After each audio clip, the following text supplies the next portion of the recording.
Something else I thought was kind of weird, URLs, but that's just my personal opinion. Regulations, there's a ton of them.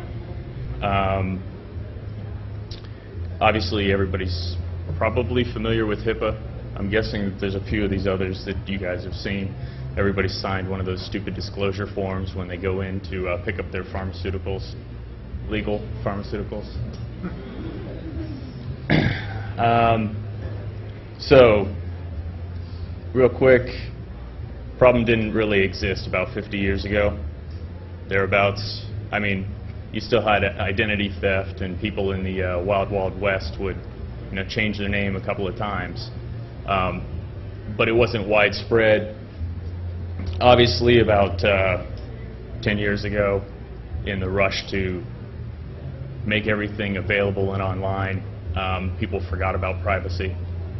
And so within the past 10 years, they've kind of tried to figure out how the hell to fix everything that they broke.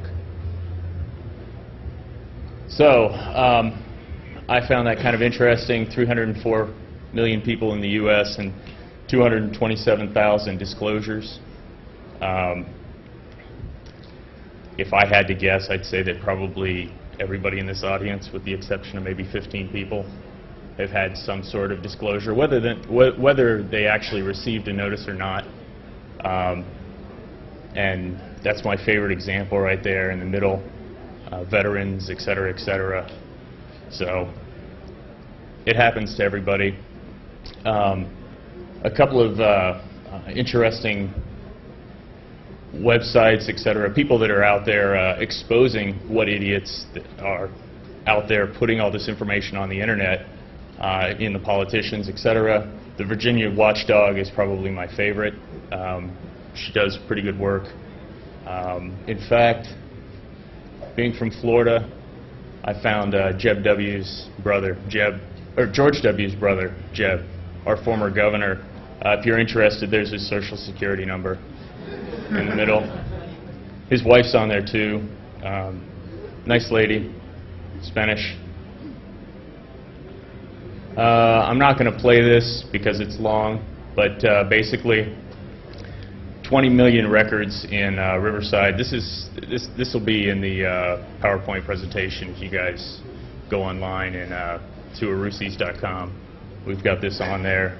This whole presentation, as well as the movies at the end, movies of the demonstration at the end, are on there as well.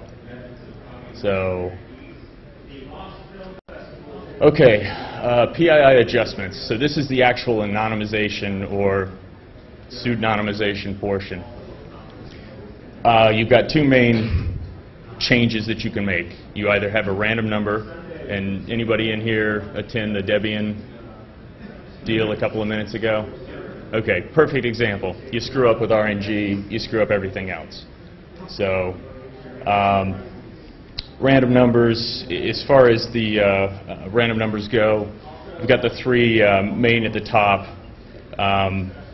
Obviously, if you go through and have a lookup table, you've got to trust whoever owns the lookup table.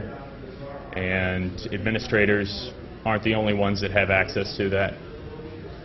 Not that anybody here would ever try to break into a computer, but it does happen. So the second one is some sort of mathematical function. Some sort of mathematical function replaces the PII, and we'll look at the different methods of doing that in a couple of seconds. NP-hard mathematical functions, anything that you use to pretty much do crypto with. Okay, so anonymization, pseudonymization. Anonymization, you can't put it back. You remove it, it's gone. There's no way of reforming the person that the information came from. Pseudonymization, you can go through and put it back. I'm going to use anonymization for all of it, just please bear with me. Let's see, normalization is kind of interesting if you go through and expect that Rob Bob and Robert are all the same person. This was something that was a problem in Las Vegas when they were trying to catch cheats out there. Bob Smith suddenly became Robert Smith, and they couldn't figure that out. The example at the end of this has an airline watch list that we'll go through, and with those particular people, power settings. With those people, obviously, if Bob Smith hops on the plane and Robert Smith is the one that's on the watch list, you probably don't want him hopping on board. Not that anybody would ever be denied entrance onto an airplane that's here. Never mind. Let's see.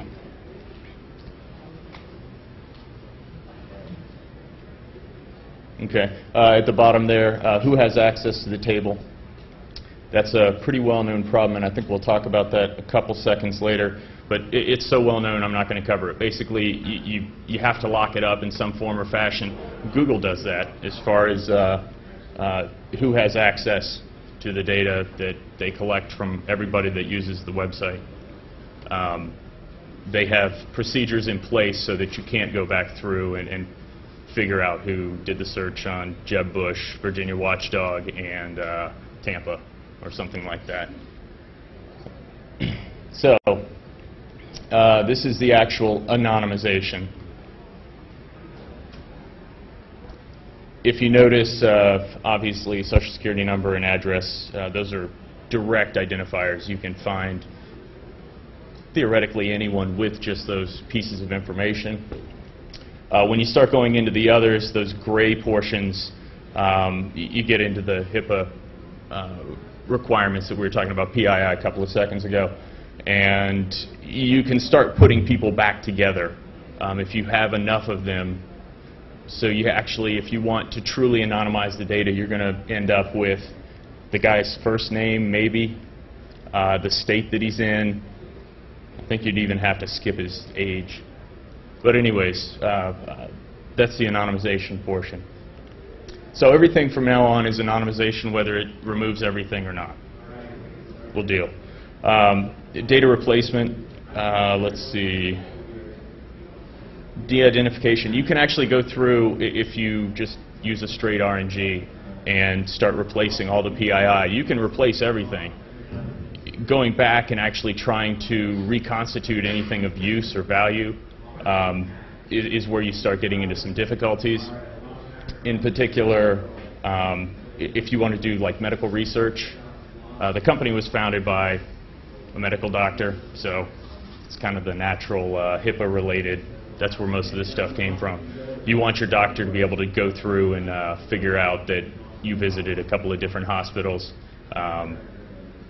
You don't necessarily want to have two different random numbers pointing to you at those two different hospitals. Let's see. Again, this is straightforward as far as the replacements go. The tables lock those down as best as possible. So hashing is where we get into the first of the mathematical functions. What can I say about it? It's a hash. It's supposed to be a one-way function. Obviously, with some of the collision problems that we've had in the past, if you have that information, it's not necessarily going to be one-way. And you can go through and start reconstituting, especially if you have something as simple as a 9-digit number. You can reconstitute that as far as hash collisions go. So, let's see. Example, there you go, replacing them with math functions. Some of the popular ones there, you start getting into the SHA functions, and you've got a reasonable expectation of good math there.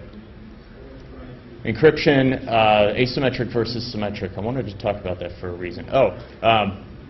So asymmetric, you're going to, obviously, the private key holder gets to control who can see whatever data. A couple of the companies that actually use the PKI version,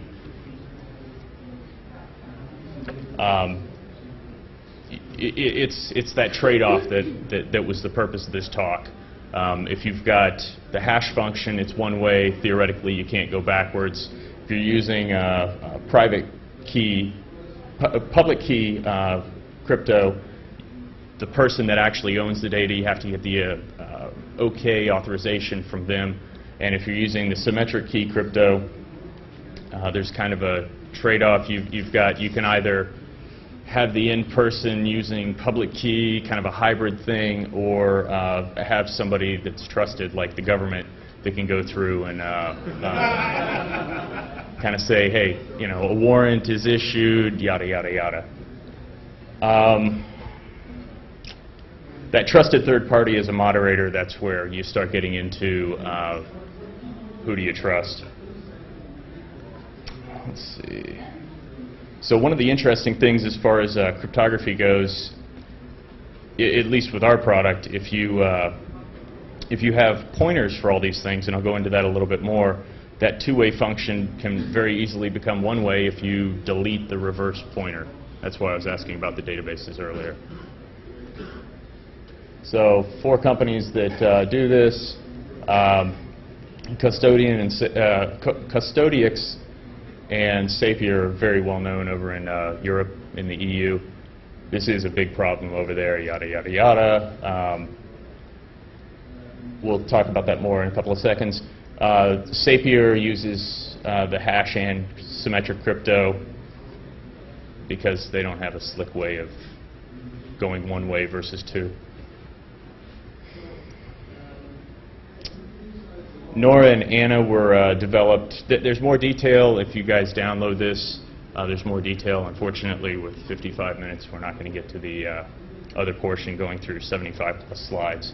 So you guys can download this if you want a little more detail on how these different companies do their pseudonymization. So data mining, we'll concentrate on that because earlier we talked about table lookup, pretty well understood, lock the files down. As far as replacement goes, we'll talk about hash versus crypto. The whole reason this started, I was at some conference in DC, go figure, and the guy that did Nora, Steve Jobs type, very energetic. I mean, the guy's got his finger in the light socket all the time. And he gave a keynote speech, spoke with him and a couple of like hardcore, crusty NSA types. And they were mentioning that you would never want to go through and use cryptography for a one-way function because, or do something like this with hashing, a one-way function. Try this again. Hold on. Okay, you would never want to try to do something where you can reconstitute the data because they have really big computers, I think was what they said. So. All right. So here's the actual problems. We mentioned. We'll mention Debian next. Collisions, brute force key length. We talked about that a little earlier in the Debian talk. The guys are mentioning that people are out there using 8,000-bit keys, and there's no real need. I'll show the brute force statistics in just a second, but I mean it's decades if you're going to brute force them. There's going to be another flaw that you can find, whether it's poor key choices, weak keys. You should go through and blacklist all of those keys. There's weak keys even without going through the Debian flaw that you should just never use, and we pull those out. A couple of the other companies pull them out as well. Let's see. So you've got the broken hash functions in the middle. They can go through and you've got that collision problem. As soon as you have that fixed amount of data, you're kind of hosed because the whole purpose behind pseudonymization is to go through and have, you know, my social security number equals some random each and every time that I'm going through and using it. So that's one of the reasons that you cannot put random numbers in there. Oh, the GPU thing at the bottom, there was some study. I think it's at the link is on the bottom there. You can't read it. But they went through and are pre-calculating hash tables, and there's enough memory on graphics processors that you can go through, put all these hashes into the card's memory and run through the tables very quickly, have an order one search against them, and essentially find it in a fixed known quantity of time. So here we go about Debian. I thought it was 6 years ago. I guess it was 2006. My apologies. Netscape had a SSL flaw once upon a time. Basically, any of these are going to have some problem. Relying on crypto with the weak keys in there, kind of difficult. Hash functions, we talked about that. You don't want XYZ. You don't want my social security number to point to two different numbers, especially within the same record. That defeats the whole purpose of pseudonymization.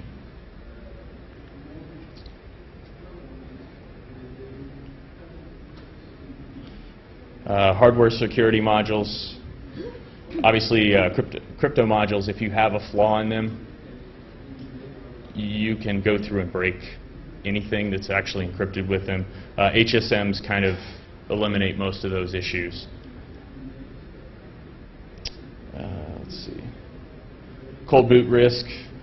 So if you have an overflow in the crypto module, which theoretically those things have been pretty well combed over, but if you have a risk, if you have a flaw in the crypto module, you're kind of hosed.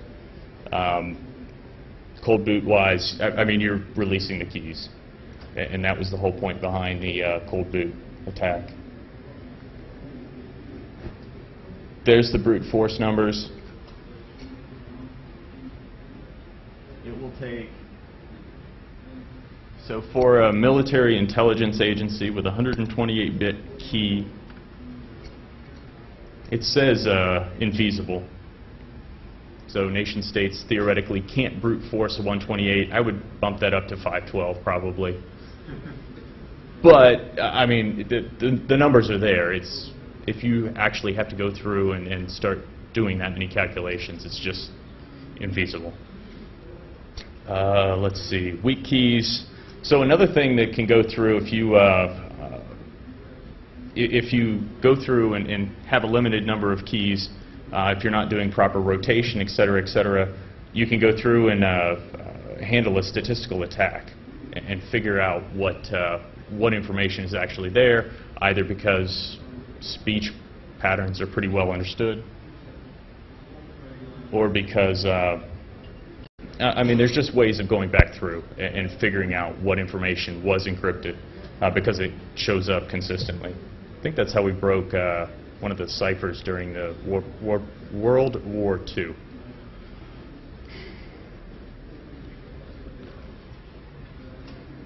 Speaking way too damn fast, aren't I? Let's see, mitigations. So we get into hashes. RNG incorporation doesn't work. Crypto, you can go through and get the FIPS validation, common criteria validations. Theoretically, those will go through and actually make sure that you're implementing your crypto properly. OpenSSL went through that. It's more or less secured. Obviously, it's not going to work that well long term because there's always going to be some other software flaw. Key storage, keep them in the HSM so you can't read them out of memory somewhere. So the trusted third party for lookup tables. That's kind of one of the bases behind some of the stuff that we do. And unfortunately, the government's going to use them. They're going to do something somewhere. So it's kind of better to rein them in at least a little bit up front so that you guys can't go through and find my information because they did something stupid.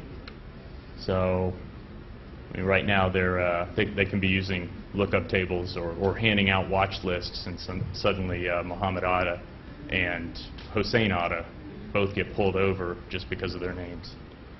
You want one of the guys, you don't want the other. let's see. Oh, key rotation. So if you aren't pulling the keys frequently enough, that's where you get into that statistical analysis attack against the crypto. Let's see.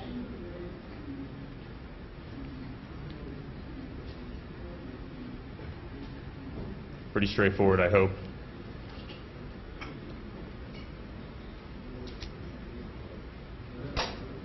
You probably don't want me to read the rest of it. All right, now we'll get into the demonstration, which is probably why most of you guys are here. In order to do that, I'm going to have to do a quick explanation of how we do things. I'll promise to keep it quick.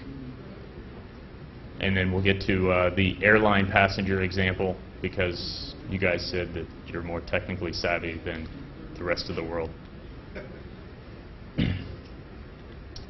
Okay. We go through, have a fast key server, encrypt everything, and then dump it into a database. So all the keys are encrypted, all the pointers to the keys are encrypted, and there's something else that's encrypted, because the data is encrypted. You know, that's the little part that's important. Go figure. So you create a file, you create a key. That red line there is supposed to be a key pointer. It's hot, it's red, it's unencrypted. You encrypt it, you store it, you encrypt the key, you store that. That's you've got a crypto module that you're going to be working in there. The only thing that you store with the actual data is the encrypted pointer. You can go through and reconstitute. You'll see that in the database tables in a couple of seconds. You want to decrypt it. You go through. There's an authorization step. There's ACLs that you can put against the who can actually access the key pointers. Lookup use. It's pushed down to the crypto module. You decrypt. Everything goes happy when you stop opening the file. It only opens a limited amount of information at a time. So 4K blocks, it's a block version of the cipher. Let's see. Okay, so anonymized data sets, all of these work because of what we call that hidden link, which is that encrypted key pointer down at the bottom of the red box. Okay, we do everything with symmetric keys. The hidden link is a key pointer. It's encrypted with a symmetric key. The ACL's against it, and you can scale this thing. Let's see. The ACLs, so this has some insider threat capabilities and protections that may or may not be of use to any of you guys if any of you actually run servers or anything along those lines that you don't want other people in. That's one way of taking care of it. And then because of the federation, you can do tiered hierarchies of key material, and that allows you to do multi-domain. Probably not as important with the group here, but hey, it's kind of interesting if you want to keep like company confidential information. You want to keep that off of the public website, and you want your SEC type of information. You want all three of those at different tiers so that you don't get slapped with lawsuits.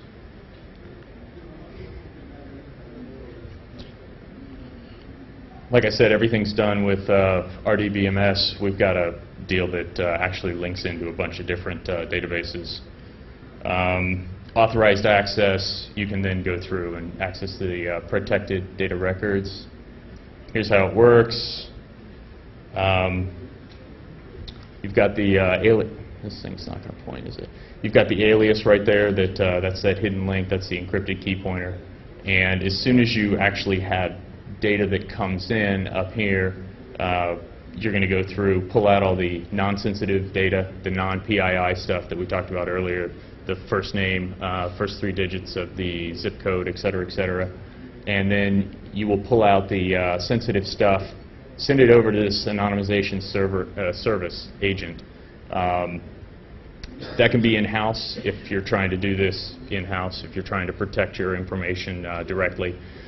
If you're dealing with somebody like the airlines and they're dealing with somebody like the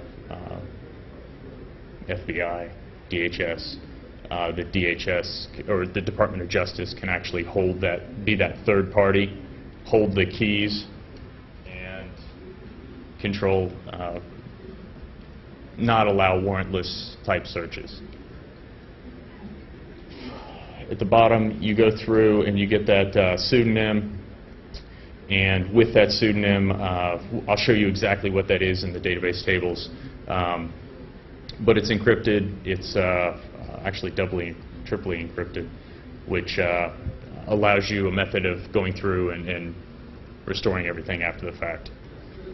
You put that pseudonym back in with the non-sensitive data, and then you can do data searches against it. If you have to find maybe somebody in the medical community, somebody that visits a couple of different hospitals, that's the example that's in here. You can look at it. Actually, we might look at it too. But in the medical community, if somebody goes through to a couple of different hospitals and they have, I don't know, typhoid or you know, Ebola, the second hospital, you'd probably want to know that it's the same person going to the second hospital versus having two people and suddenly having an outbreak. Medical information, that's what I was just talking about. Okay, radiation poisoning, sorry. Want to know if it's the same person. You can go through, pull out all the protected information, kind of blur it a little bit. We're using crypto to do it. It's HIPAA compliant. I'll show you the example for this in a second, and we'll go through both of those simultaneously. And for the airline passengers, actually, yeah, we'll do this. For the airline passengers, you've got a no-fly list, and that's what we were talking about earlier with the hashing. You can go through, yeah, the bomb. You want to find out if the yellow guy is any of the other colors.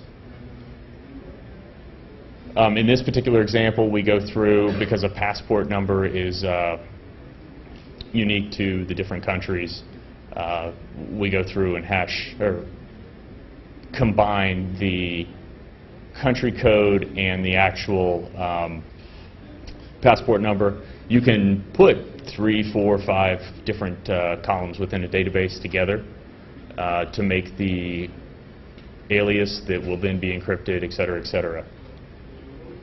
And then use all of that to determine if this guy has the bomb or not. Unfortunately, you can't do this directly because of that.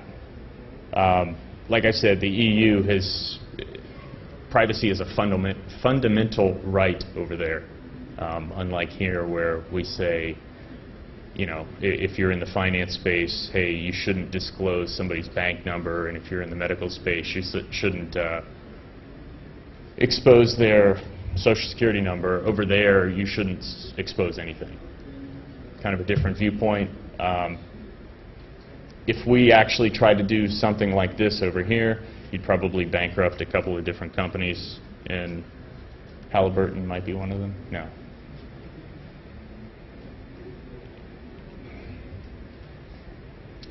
So same thing, you go through, pull out pieces of information, including the passport number and the country code, and then you return the country code because that's not actually PII.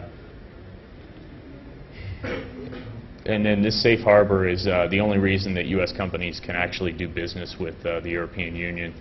That we kind of promise that we're not going to disclose the information as much as we can promise. And that was a big problem back about 10 years ago, 15 years ago with IBM, some of the multinational conglomerates, multinational companies. They just had too many, they weren't doing business well enough because they couldn't share information between their company in France and their company in Germany. So they got everything straightened out in the EU and with the Data Protection Privacy Directive, and now they're trying to get everything straightened out with the U.S. They kind of have that in place now, and this EU-U.S. safe harbor is how they did it. Okay, So the database will look sort of like this. You've got the different airlines, country code, passport number, and we're going to combine those two. And the anonymization service, I don't know if you guys can see this at the end or not, but that's that encrypted pointer. There's the little lock on it.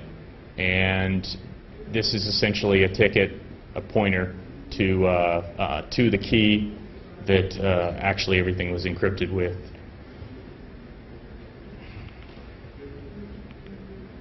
Okay. Give me a second to see if I can.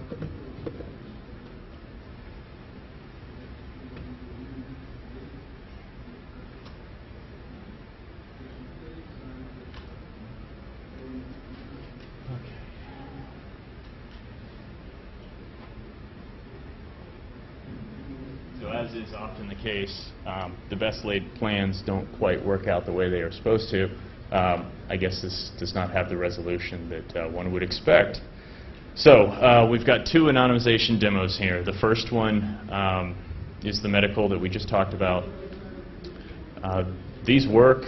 They're actually going through and kind of creating random data. If anybody wants to fool around with them, we can set that up. We've got these built into movies already, and you get to hear my lovely voice for more than 5 minutes.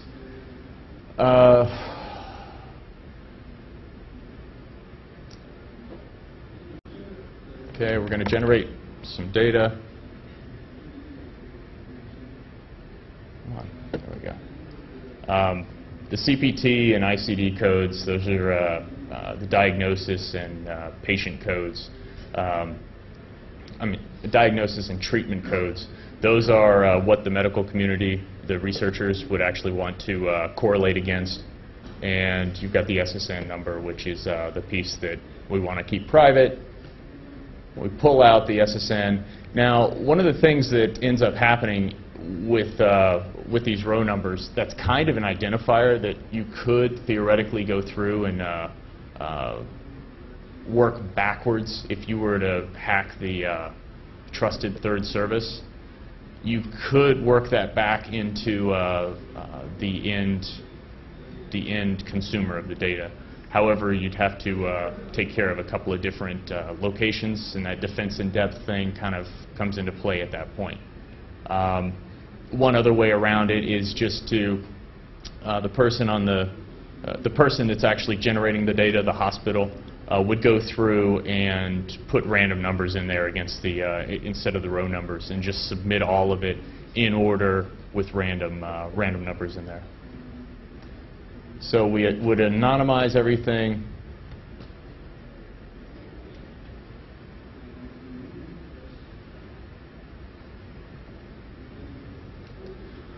Wait about 6 seconds. We'll go through at the very end of this and look at the pointers themselves. That might make this look a little more sensical. But straightforward, it's encrypted. It's going to come out to a consistent key, length because it's a block cipher, and there's the data. Anonymize it, just put everything back into the rows that we started out with, and you should have the diagnosis and treatment codes at the end. And that submit to the data center. Those are the people that we're trusting with all this information.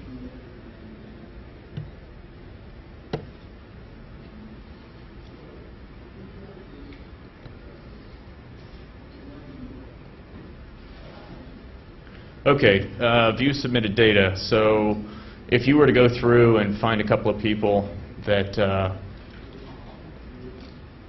visited a couple of locations, we'll grab these two, 115, 116, you've got a treatment code and diagnosis code. So these people, this person came in on, who knows if it was 2 separate occasions or not, but you can go through and figure out, because they have the same alias, you can figure out who they were, and if the CDC wanted to go through and find those 2 people that had been exposed to the radiation, figure out if it was 1 person or 2, they can go through and, what did I say, 115?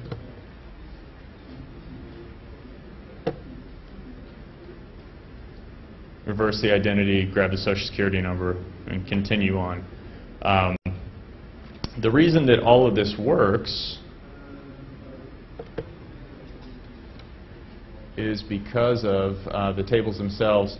So you've got a pointer and a reverse pointer that are included in these tables, and you've got a hashed SSN, so that the third-party service is going to need to know when somebody's already in the table. So you end up storing a hash of these, in this particular case, the social security number. And if new data comes in, you don't want to give a different alias. That kind of defeats the whole purpose. So you want to find out if person A and person B went to different hospitals, or if it's person A going to both hospitals. So you would go through and use the hash to make that determination. If it already exists, you return the hidden link here. Actually, you'd end up returning the alias, which is down a little bit further. If you look at this hidden link, you've got a key server identifier that allows you to figure out who it is that generated the key and returned it. And then you've got the equals at the end. That's base 64 encoding. And then here's the encrypted pointer. Oops.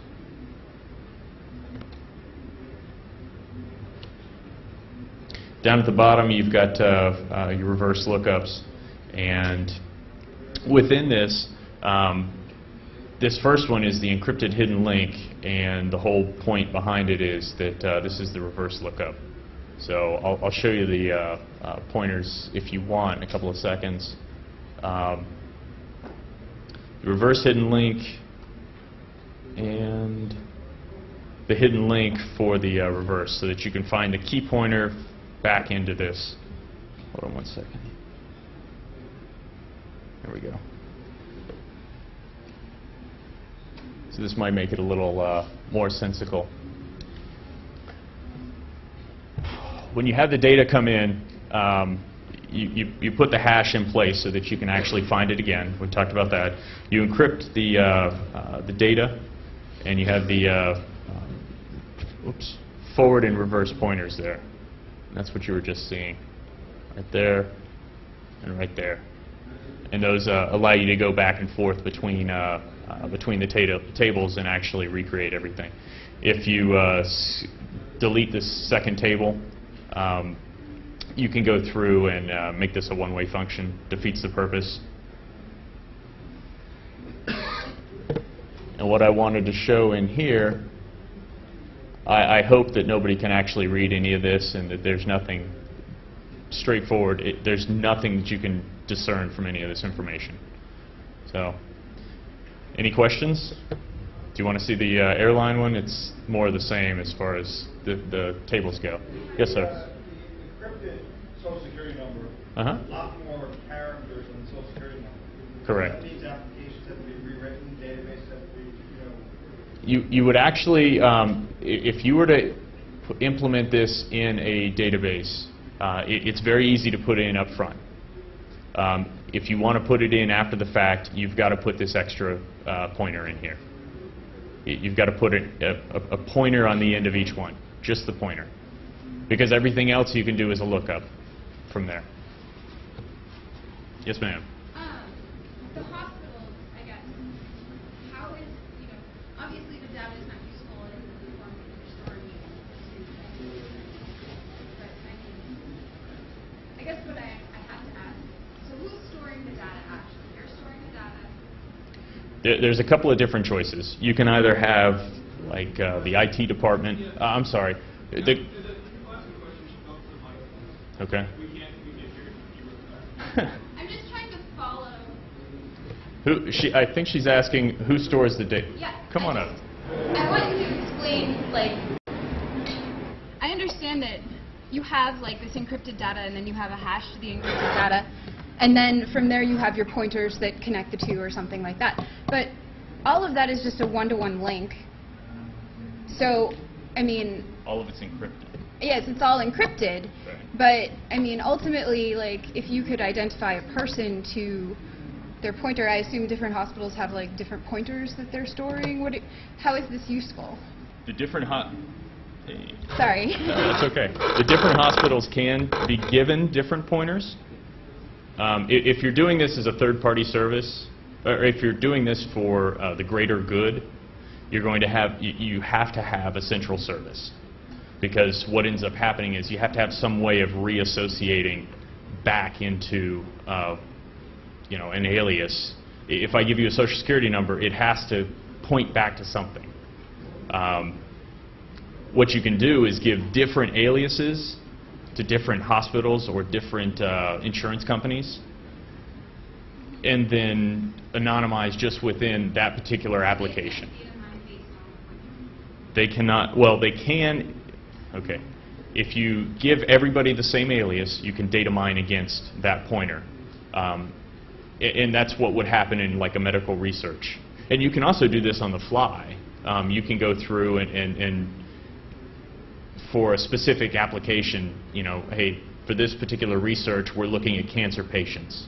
You can give them one set of aliases, okay, that's just specific to them. They can go through, figure out who they're interested in, but they only get a subset of the complete data, if that makes sense.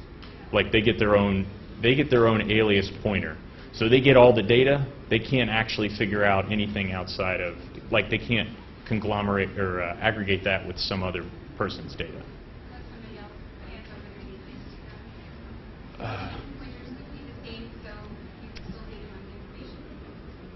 Okay.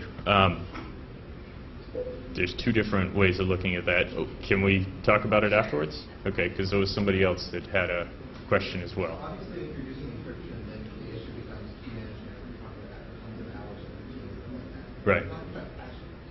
How are you solving to make sure that you can't identify people properly? How does that actually work? It doesn't look like you can do that. You can't. Right. That was one of the risks with hashing, is you're going to have a collision.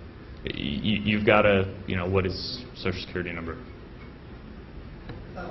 9 digits. Exactly. I mean, yes. And the government or hospitals are using that? They're actually using it in the EU. And yeah. Someone should probably let them know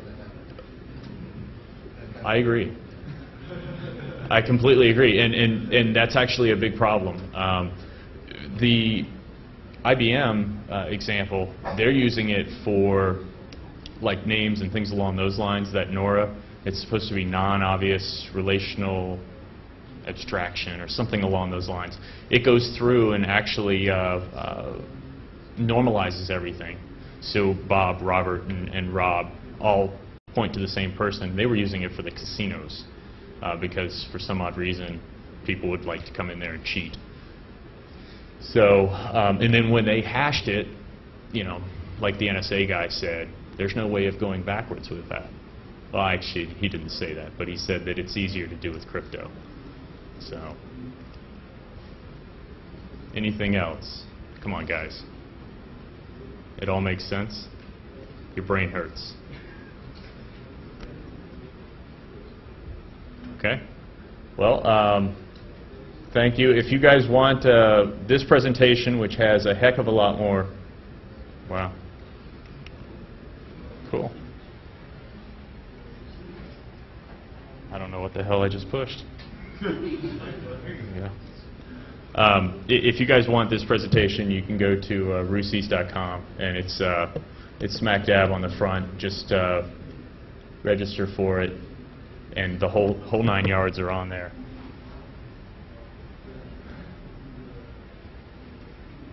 My web guy promises me it works. There's a, here we go. There you go. If you go through and click on create an account, it'll give you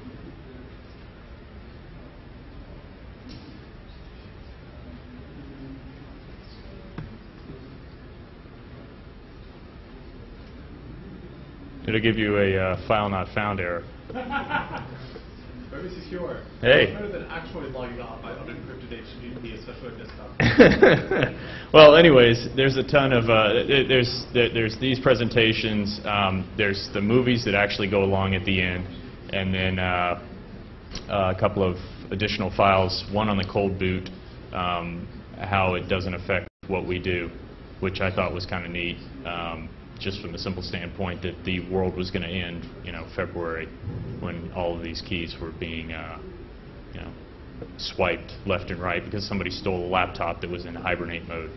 So we found out that I did a quick diagnosis and it didn't affect us, which was kind of cool.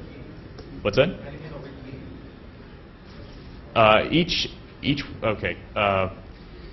You end up with every piece of information gets its own key. So every key is unique. You throw out all the weak keys just because we do that. And so you have all these unique keys you can go through and you don't have to worry about rekeying. We have system keys. There's a set of 100. You can set that as high as you want. You set it to 1,000. You rotate those out. There's a key expiration on them. They're stored, but they have a limited amount of information that they can actually encrypt. They get stored. You go on to the next 100. When people access the information, they have keys, right? When they access the information, People are using the information to regroup it and figure this stuff. They have keys that allow them to get certain pieces of information out of it, but not all of it. Right? they authenticate themselves to the system, yes. And once they authenticate, that can be certificate-based. Once they authenticate, there's actually ACLs against every single key. The keys are encrypted. You don't have the ACL. You don't get the symmetric key shipped down to your crypto module. You can't decrypt the data. Yes, sir. What about access to limited sets of data? Do you have any provision for only giving access to a certain subset of data to certain people? Yes, you can go through and set an ACL group, and when you do that, you can well, you've got group controls at that point. But it's not key level. It's at the Well, right. The keys are encrypted, so therefore you've got to get authentication to get the key, to decrypt the pointer, to get the on and on, to actually make it all the way down to the data. So that's if you is like a key range for a certain person. we can talk more about that if you want. It can get kind of involved. Yes, sir. If somebody gets root on the system that holds all the key tables and reverse logouts, do they just break everything for everyone everywhere? They get root. No, because all that's stored there is encrypted keys. The database only has encrypted keys in it. No, There's a key server that's separate, and all it has on it is the ACL access to the key database. So you've got two separate pieces. Okay. You don't have. Here you go. An admin does not have decrypt rights, whereas a user does. There's ways of setting up the provisions and controls so that you can't go through and add privileges, et cetera, so you can't get decrypt rights to actually go through and grab the keys. The key server just serves keys. I mean, the decryption itself uses another key, right? The decryption itself uses, well, yes. So that key is stored somewhere, yes? Yes, on the key database or in the crypto module. And so to what extent is there one of those for the system? There are what we call master keys on the key server. Okay, and that's how you start the key server up. You can do a Lagrange K of M. You can do multi-key pass, multi-smart card startup for the system. So you've got to, if it reboots, you've got to have multiple people authenticate to it in order to start the actual key service. Is that what you're asking? Separate physical hardware, the key server. Yes. The key server, key database, and the end workstations are all separate servers. So you've got separation from that standpoint. And I mean, even if you put these on a file server, if you put all the files on a file server, the only pieces of information that are stored are that encrypted key pointer, which we call the hidden link, and the encrypted data. Go for it. So, there be pieces with similar names, but if you have a user-side database already, because you're a legitimate user for that perspective, Okay. and you would then have all these encrypted key pointers on them. Key database has encrypted key pointers. That's correct. Okay. Wait, then I said something wrong. Maybe I'm not straight enough to ask this question. No, it's cool. Go for it. I might have a picture. Might be easier to work off the picture.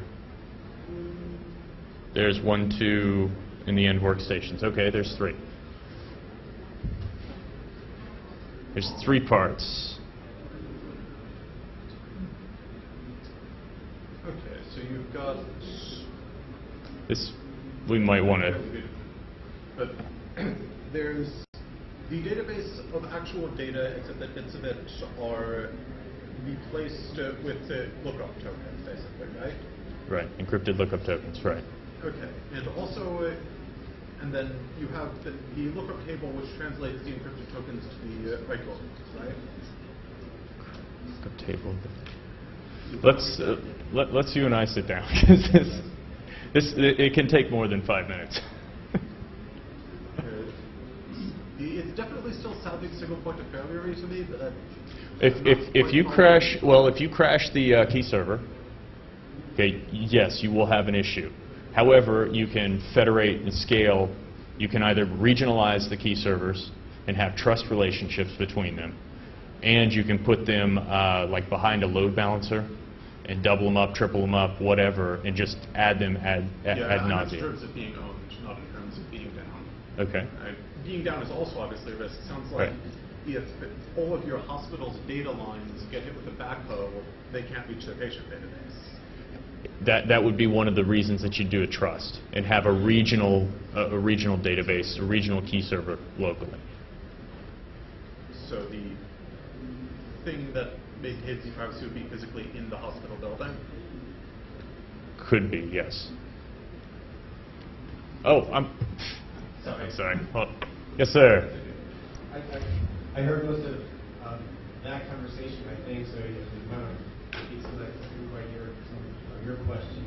So you already answered this, I'm sorry. No problem.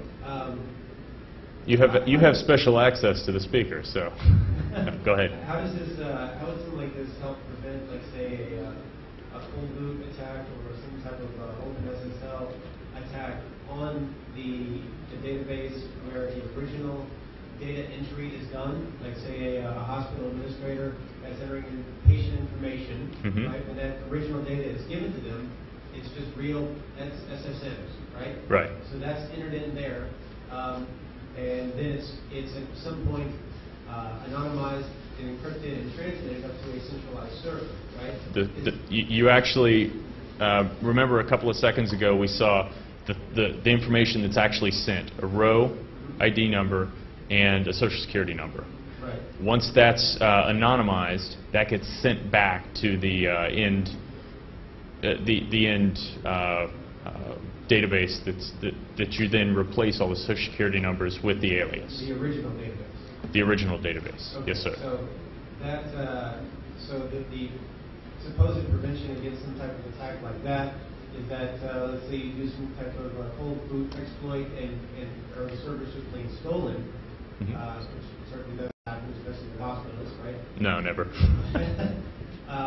That the data that you would find from that is just a bunch of anonymized information at that point. It's not the original data that was entered. Absolutely. And what actually you can give that data, you could even put that server in China. Not that I'd recommend that, but you could put it in China, and they can mine against the data without any risk of compromise, because the SSNs don't exist anywhere within the data set, or whatever PII you want to put in there doesn't exist within the data set.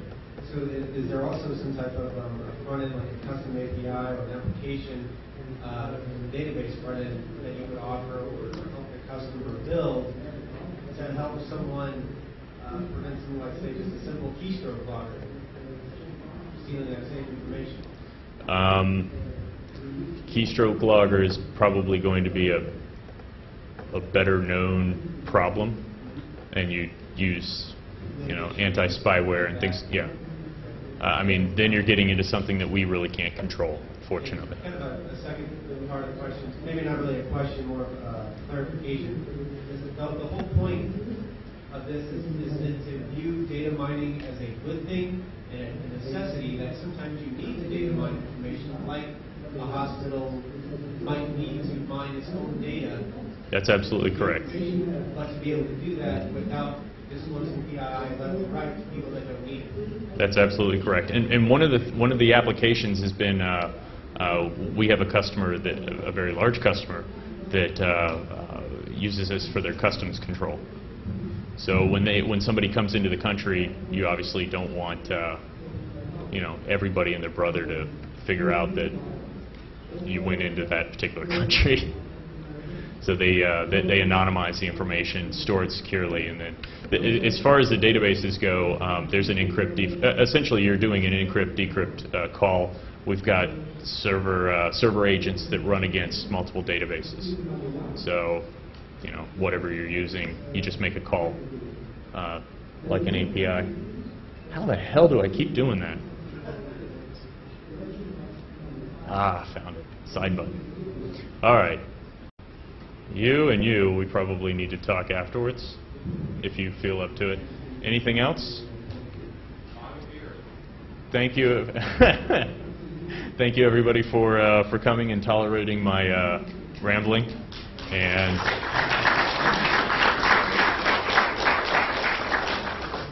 I hope a few of you check out the site and pull some of this stuff down. Like I said, you can hear my voice drone on for a few minutes, but it actually makes a little more sense probably because I'm not up here rambling.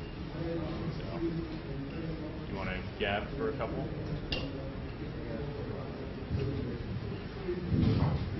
No? Thanks. Question about the federated trust. Sure. So if in the medical... One more thing. I brought a couple of folders if anybody wants them. There.